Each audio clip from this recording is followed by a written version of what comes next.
Щастието не е Англия, не е Германия, Канада, Америка или България. Щастието е вътре в нас и всеки го търси по негов собствен начин.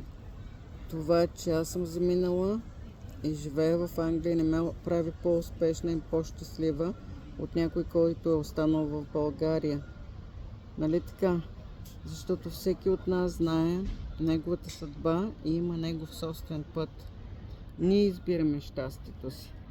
И то няма как да се сравни с на някой друг щастието. Единственото нещо, което е важно, е да следваме мечтите си, да не се отказваме и да продължаваме напред, колкото и да боли. Къде е вашето щастие? Намерихте ли го? Не се отказвайте. Винаги има начин да промените звездите и да се превърнете в човека, в който искахте да бъдете, когато бяхте дете. И знаете ли какво? Щастието всъщност не е в мястото. Щастието е в това, в какво се превръщаме по пътя, когато го търсиме. Последвайте ме за още повече истории. Благодаря ви!